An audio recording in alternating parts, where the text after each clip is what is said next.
मेरे रमण बिहारी लाल तिहारी सूरत पे बलिहारी। मेरे रमण बिहारी लाल तिहारी सूरत पे बलिहारी। मेरे रमण बिहारी लाल तिहारी सूरत पे बलिहारी। मेरे रमण बिहारी लाल तिहारी सूरत पे बलिहारी। तेरो सुंदर रूप सलोना, तेरा सुंदर रूप सलोना, चित वन में जादू टोना, चित वन में जादू टोना। तू है जादूगर सरकार तिहारी सूरत पे बलिहारी। ओ तू है जादूगर सरकार तिहारी सूरत पे बलिहारी। मेरे रमण बिहारी लाल तिहारी सूरत पे बलिहारी। मेरे रमण बिहारी लाल तिहारी सूरत पे बलिहारी। श्री रमण बिहारी लाल की।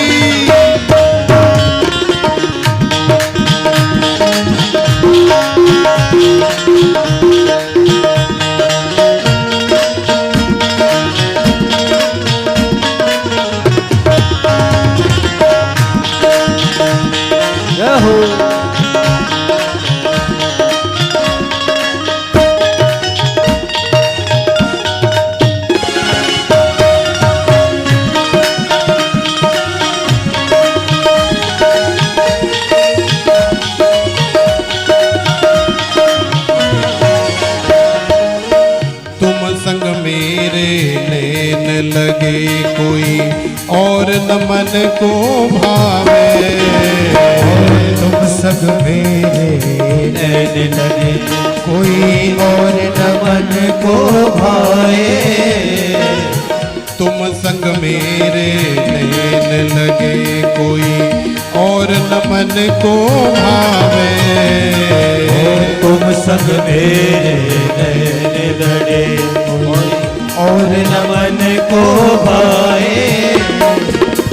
बांके बिहारी रमण बिहारी कुंज बिहारी आवे। ओ बांके बिहारी रमण बिहारी कुंज बिहारी आवे।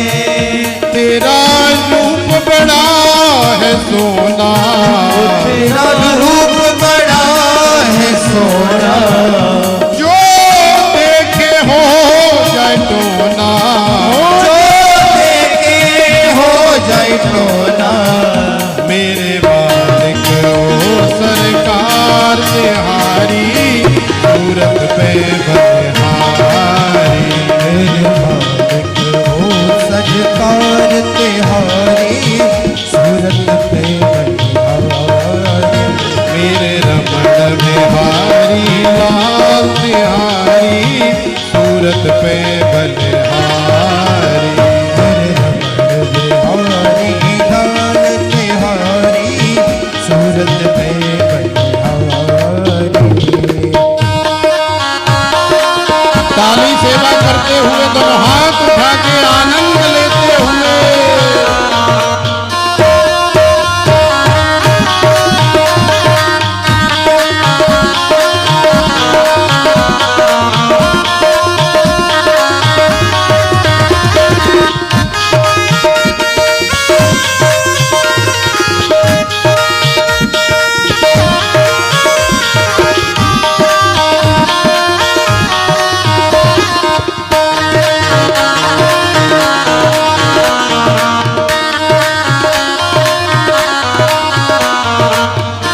अधरों पे मुस्कान भरी, नैनों में मस्ती छाई। अधरन पे मुस्कान भरी, नैनों में मस्ती छाई। और अधरों पे मुस्कान भरी, नैनों में मस्ती छाई। सुंदरता के सागर हो तुम, चांद तेरी परछाई। प्यारी सुंदरता के सागर हो तुम, चांद तेरी परछाई। तू है खुशियों भरा खजाना, तू है खुशियों भरा खजाना। जो देखे हो जाए दाना, जो देखे हो जाए दीवाना। तुझे देखे जो एक बार तिहारी, सूरत पे बलिहारी। तुझे देखे जो एक बार तिहारी, सूरत पे बलिहारी। मेरे रमण बिहारी लाल तिहारी, सूरत पे बलिहारी। मेरे रमण बिहारी लाल तिहारी, सूरत पे बलिहारी। रमण बिहारी लाल की।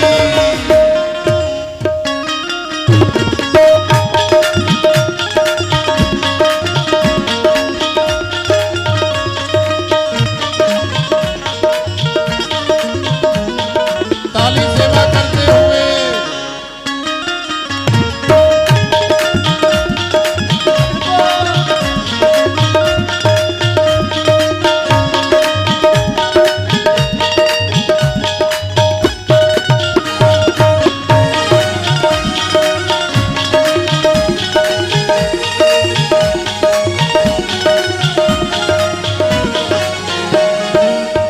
अद्भुत दिव्य सिंगार तेरा नभ, यौवन श्याम कलेवर।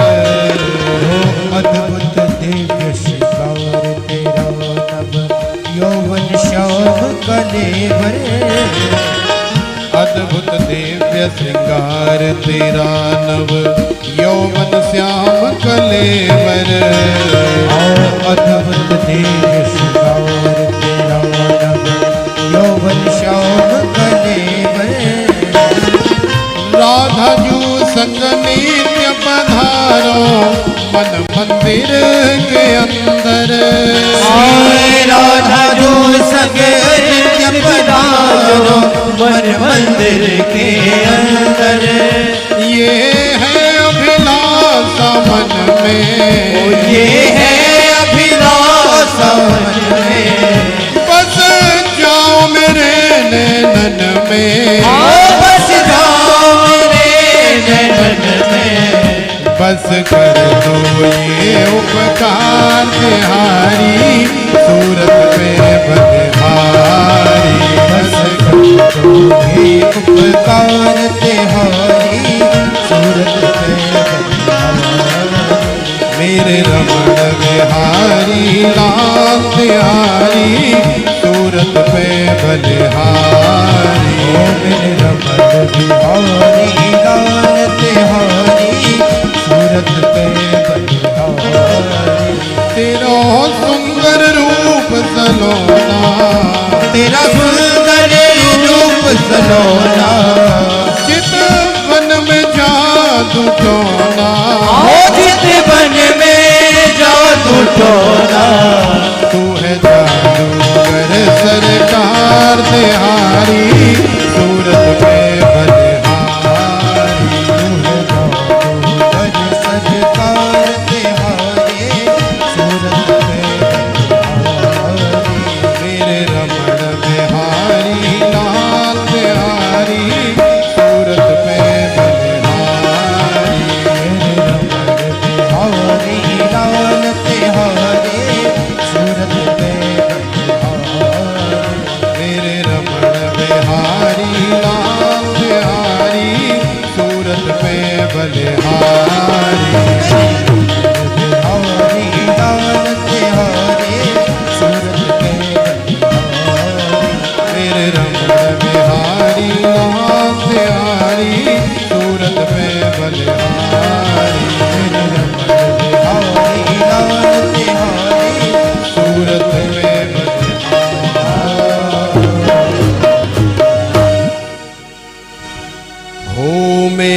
रमण बिहारी लाल बिहारी सूरत पे बलिहारी।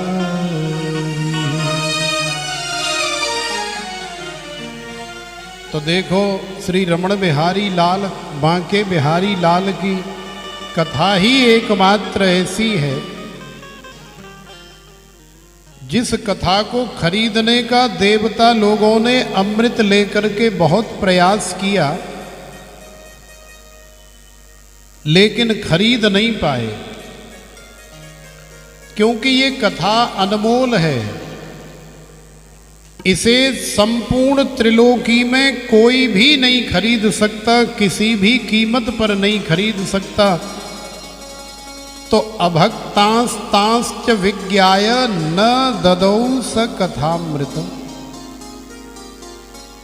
देवता लोगों को श्री सुखदेव जी महाराज ने अभक्त समझा कि ये वास्तव में कथा सुनने के लिए नहीं आए। यदि कथा सुनने के लिए आए होते तो लेन देन की कोई बात ही नहीं करते। कथा चल रही है, धीरे से आकर के जहाँ पर स्थान मिल जाता वहीं पर बैठ जाते और आराम से कथा श्रवण करते। किसी प्रकार की कोई प्रॉब्लम नहीं, न कहने वाले को कोई परेशानी, न श्रवण करने वाले को परेशानी। लेकिन अभी कोई चला आए और कहे महाराज ये कथा आप यहीं रोक दो, ये 1 लाख 2 लाख रुपए हमारी तरफ से लो और ये जो आए हैं ना इन सबको यहाँ से हटाओ, भगाओ। अब आप दोबारा से हमें बिठा करके कथा सुनाओ। तो देवता लोग भी यही करने के लिए आए। राजा को हटाओ, एवज में भले अमृत का कलश ले लो, लेकिन हमें कथा सुनाओ। तो श्री सुखदेव जी महाराज ने हिंदी में समझा दिया तो देवता लोग नाराज होकर के, रुष्ट होकर के ब्रह्मा जी के पास भागे चले गए। ब्रह्मा जी से जाकर के शिकायत कर दी। ब्रह्मा जी से कहा कि महाराज आपके राज्य में और आपकी व्यवस्था में हमारी तो किसी प्रकार की कोई इज्जत नहीं है, हम नहीं कार्य करेंगे। ये लो अपना झोली, झंडा और माला, हमें आपकी नौकरी नहीं करनी, हमें आपकी चाकरी, हमें आपकी ड्यूटी नहीं बजानी, हम जा रहे हैं। तो सबने जब झोली झंडा पटक दिए तो ब्रह्मा जी ने बड़ी मुश्किल से मामला संभाला, हाथ वाथ फेर करके इंद्र को समझाया, अन्य देवताओं को समझाया। और ब्रह्मा जी ने कहा कि कोई बात नहीं, अरे केवल 7 दिन की ही तो बात है, 7 दिन देख लेते हैं, क्या फर्क पड़ता है, क्या बिगड़ता है। अरे राजा को सुनने दो कथा, 7 दिन बाद पता लग जाएगा कि आखिरकार राजा का क्या हुआ, ये श्रीमद् भागवत की कथा से क्या होता है। तो देवता लोग ऊपर से टकटकी लगा करके देखते रहे और माँ भगवती गंगा के परम पावन तट पर शुक्रताल में श्री सुखदेव जी महाराज ने राजा परीक्षित को बिठा करके और न जाने कितने लाखों सदगृहस्थ संतों ने भी श्रवण करी। जो भी कथा में आ जाए स्वागत है, लेकिन किसी प्रकार की सौदेबाजी कथा में नहीं होती।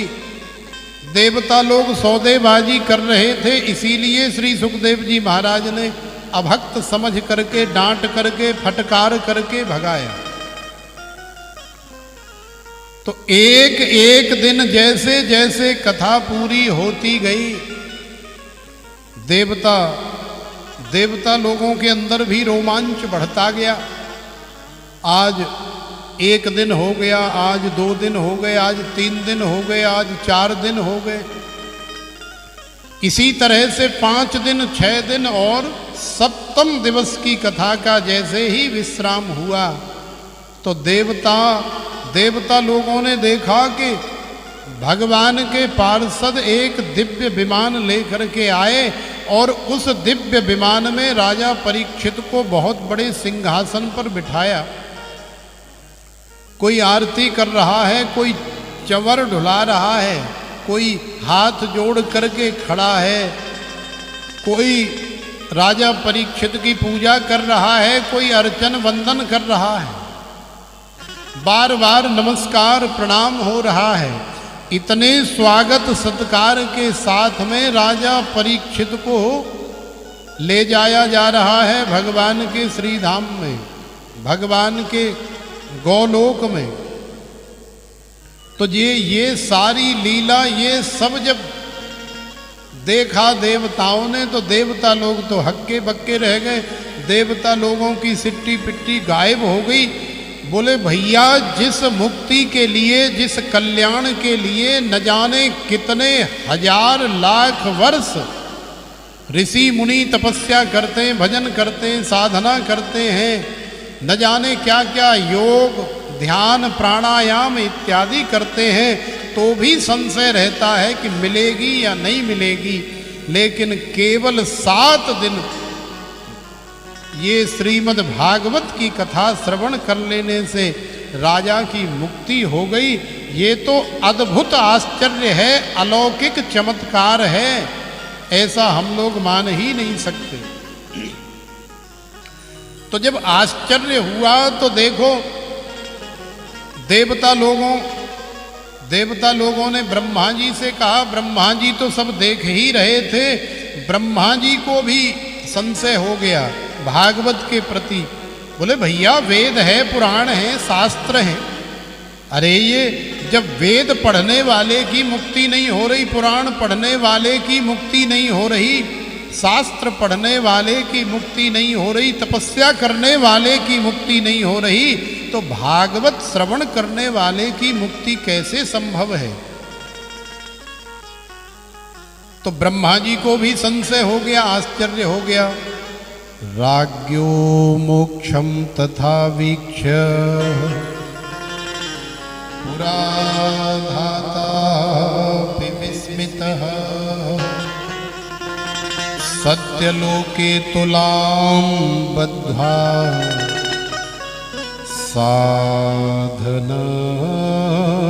साधनान्यय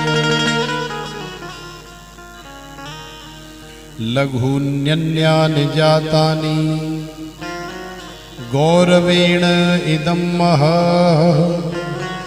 तदा ऋषिगणा सर्वे विस्मयं परमं ययुः। तो देखो, ब्रह्मा जी को भी आश्चर्य हुआ, ब्रह्मा जी भी संशय से युक्त हो गए। तो अपना संशय दूर करने के लिए और देवताओं के संशय की निवृत्ति के लिए ब्रह्मा जी ने कहा, भैया लाओ भागवत को उठा के। तो भागवत उठा करके लाए और एक तराजू बनाई, एक तराजू के पल्ले में भागवत जी को रख दिया और फिर दूसरे पल्ले में वेद चढ़ाए, पुराण चढ़ाए, शास्त्र चढ़ाए और अन्य न जाने कितने ग्रंथ चढ़ाए। लेकिन भागवत जी जिस पलड़े में विराजमान की हैं, वो पलड़ा अभी तक टच से मच नहीं हुआ जमीन से, जहाँ की तहाँ रखा है। ऐसी अद्भुत वजनदार चीज है ये, ऐसा अद्भुत माल है, ठोस है, मजबूत है, माने प्रमाणित है, मोहर लगी हुई है, भगवान गोविंद के साइन है। श्रीमद् भागवताख्योयम प्रत्यक्ष कृष्ण एव ही। तो ये तो साक्षात श्री कृष्ण हैं। स्वकीयम यद भवत्तेजः तच्च भागवते दधात। अब भगवान ही तराजू के एक पलड़े में बैठे हैं, तो भगवान किसी वेद के द्वारा, शास्त्र के द्वारा या अन्य धार्मिक पुराण ग्रंथों के द्वारा कैसे उठाए जा सकते हैं? संभव ही नहीं है। तो जब भागवत जी का पलड़ा नहीं उठा तो फिर देवता लोगों ने हाथ जोड़े, ब्रह्मा जी ने हाथ जोड़े और श्रीमद् भागवत जी को प्रणाम किया। बड़े बड़े ऋषि मुनि आए और मेनिरे भगवत रूपम शास्त्रम भागवतम कलौ, माने श्रीमद् भागवत जी के ऊपर समझ लो कि मन से अपने अपने हस्ताक्षर कर दिए कि इस घोर कली काल में यदि जीव के कल्याण का सबसे श्रेष्ठतम, सरलतम, सहजतम यदि कोई साधन है तो वो केवल और केवल श्रीमद् भागवत ही है। तो श्रीमद् भागवत की कथा श्रीधाम वृंदावन में बैठ करके ये जो आप श्रवण कर रहे हैं, ये साधारण कथा नहीं है, ये बहुत विशेष कथा है। सुराणाम अपि दुर्लभा, माने देवता लोगों को भी ये सुलभ नहीं हुई, देवता लोगों को भी प्राप्त नहीं हुई, देवता लोग भी भगा दिए गए। वही कथा आप रसपान कर रहे हैं, तो आपसे ज़्यादा सौभाग्यशाली और कौन होगा? वो भी सौभाग्यशाली हैं जो इस विज्ञान के माध्यम से कहीं दूर बैठ करके, अपने घर में बैठ करके इस कथा का दिव्य दर्शन और श्रवण कर रहे हैं। उन्हें भी बांके बिहारी रमण बिहारी की याद आ रही होगी, वो भी अपने घर में